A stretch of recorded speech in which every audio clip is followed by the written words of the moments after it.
Ya jadi karena sudah mulai gerimis lagi, saya udah persiapan ya bawa jas hujan.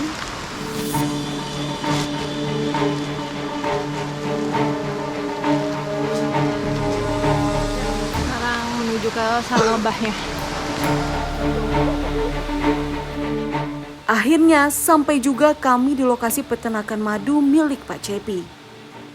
Di sini ada sekurangnya 50 peti sarang lebah yang sengaja diletakkan berjauhan.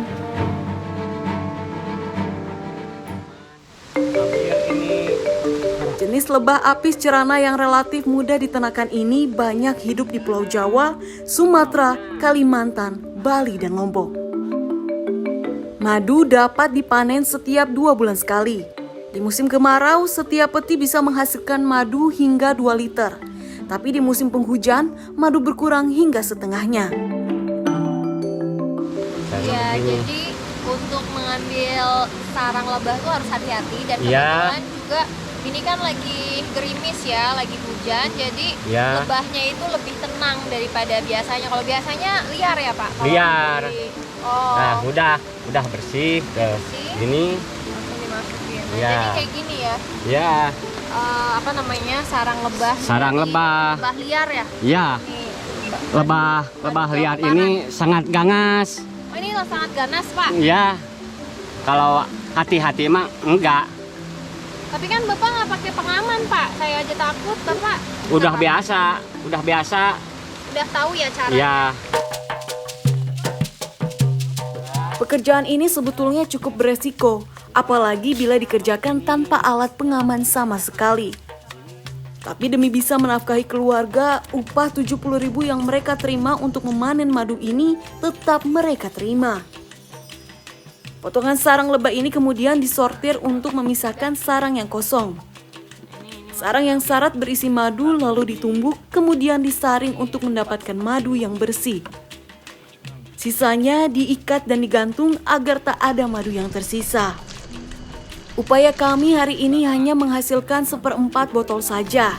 Harga madu per botol biasanya berkisar antara 170 sampai 200.000 per botol. Harga yang lumayan menutup kebutuhan sehari-hari. Namun, lagi-lagi, tak setiap hari nasib baik menghampiri mereka. Misalnya, seperti hari ini. Hasil madu yang sangat sedikit harus mereka terima dengan ikhlas.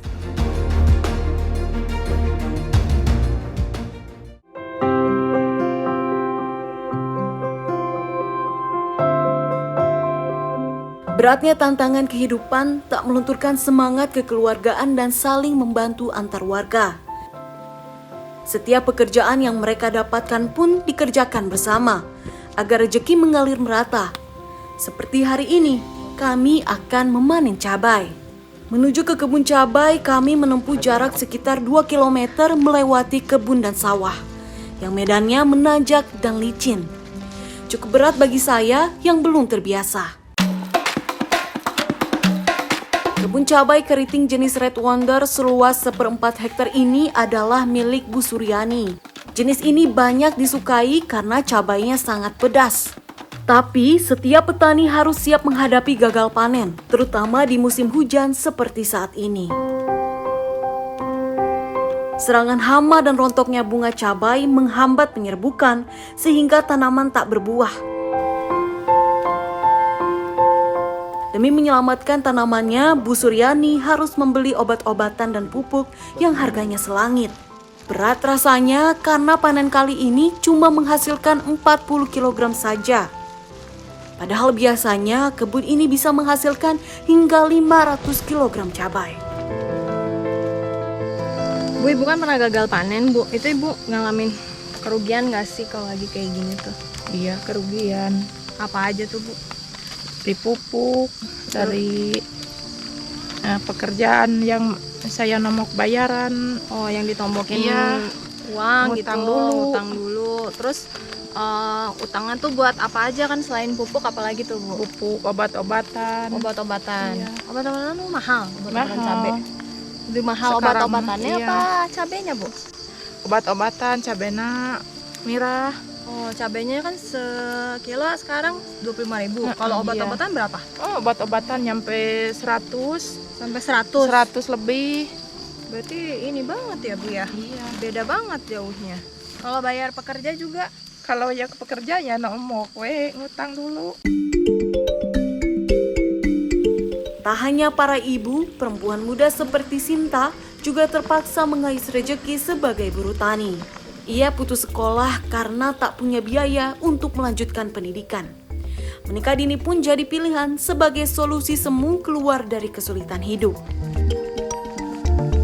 Ya, jadi yang bertani di sini bukan hanya ibu-ibu aja nih, tapi ada juga yang masih muda seperti Neng Sinta. Ya, Sinta ya. Iya. Udah lama di sini manen cabe? Udah Udah dari kapan? kemarin. Udah dari kemarin baru ya? Iya. Emang Sinta nggak sekolah kan sekarang waktunya buat sekolah Sinta? Enggak, Kenapa gitu? biaya. Nggak ada duit Nggak ada. gitu. Nah, terakhir Sinta sekolah kapan? SD apa SMP. SMP. Iya, Usianya sekarang 16. 16. Nah, terus kalau nggak lagi manen cabai, Sinta di rumah ngapain aja kegiatannya? Di rumah tuh ngarit. Di rumah ngarit. Terus habis itu bantu-bantu di rumah. bantu-bantu di rumah. Iya, Sinta udah nikah? udah. Oh, udah. Iya. Ya, jadi di sini juga selain faktor biaya juga sehingga mengharuskan mereka juga untuk menikah karena memang sudah tidak ada kegiatan yang memang mereka harus lakukan gitu. Ya, begitulah faktanya. Sebagai buruh petik panen, Sinta dan pekerja lainnya dibayar Rp35.000 per hari. Semua cabai yang terkumpul lalu dipanggul ke sawung tak jauh dari kebun.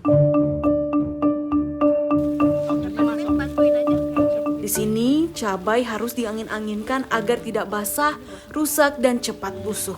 Petani pun harus menanggung kerugian cukup besar karena harga cabai saat ini hanya Rp25.000 per kilo. Maka hasil penjualan 40 kilo cabai hasil panen hanya Rp1 juta. Hasil itu tak mampu menutup semua biaya yang dikeluarkannya sejak awal masa tanam.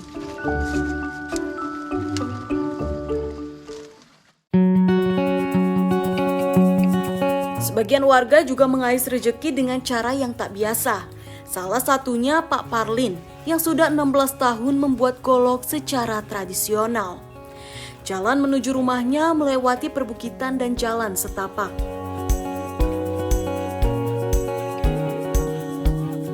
Ibu bapak lagi bikin golok ya? Iya. Saya mau lihat Bu, cara pembuatannya gimana sih? Mangga di palingnya palih handap. Ayo tuh, Mangga. Bu, ibu duluan Bu. Pak Parlin mencari nafkah sebagai buruh pandai besi bersama istri dan anaknya. Sang istri bertugas memompa angin pembakaran arang, sedangkan anaknya membantu mengikir golok yang sudah dipipihkan. Sementara Pak Parlin bertugas menempa besi, dibantu Pak Rosadin pemilik bengkel yang memanaskan dan membentuk besi. Pekerjaan ini sungguh berat, karena besi panas ini harus dipukul berulang kali menggunakan palu. Setiap hantaman tempa harus dilakukan secara bergantian agar palu tidak berbenturan. Ternyata bikin golok tuh nggak gampang ya, karena memang harus dilakukan oleh ahli, yaitu bapaknya nih, Pak Parlin. Gesit banget. Ini berapa kilo Pak?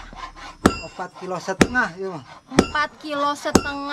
Dan yang lebih bahayanya lagi kan bapak-bapak ini nggak pakai masker ya, nggak ada perlindungan, jadi resikonya kena mata. Dalam sehari, Pak Parlin dan keluarganya mampu membuat 10 golok tanpa gagang. Upahnya Rp60.000. Bahkan Agus anaknya hanya diupah Rp5.000 untuk tugas finishingnya. Iya Bapak, biasanya ngerjain pengerjaan golok ini berapa lama Pak? Kira-kira Nah, seharian ada? seharian gitu. Ngaduk-duk sekitar damel gitu. Atau terus dikikir.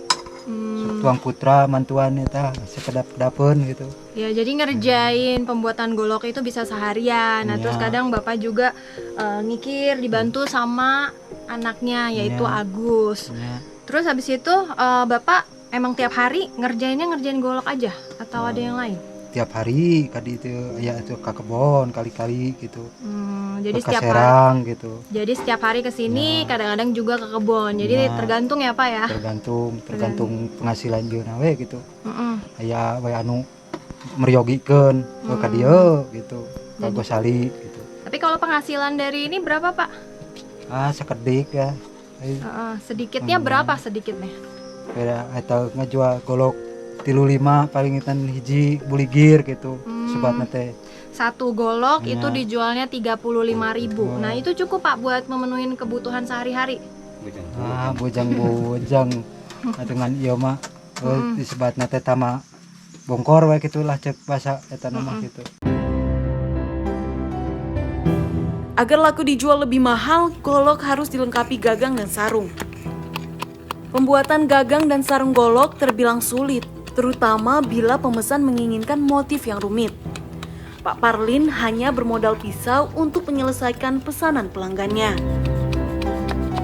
Ya, jadi Bapak dalam sehari dapat membuat golok ini sebanyak 2 buah. Tapi kalau untuk pendapatan Bapak sendiri, Bapak cuman mendapatkan 50.000 aja dari 2 golok ini. Dan dalam seminggunya juga Bapak cuman bisa menjual 3 sampai 4 golok. Dan sisanya golok ini hanya disimpan aja di rumah Bapak. Mungkin 50.000 kalau di Jakarta bagi kami hanya untuk mencukupi satu orang untuk sekali makan, tapi 50.000 di sini sangat berharga, bahkan bisa untuk memenuhi keluarganya Bapak. Boleh, Pak. Upah per golok yang berhasil diselesaikan adalah Rp20.000. Namun pesanan seperti ini pun tak setiap hari datang.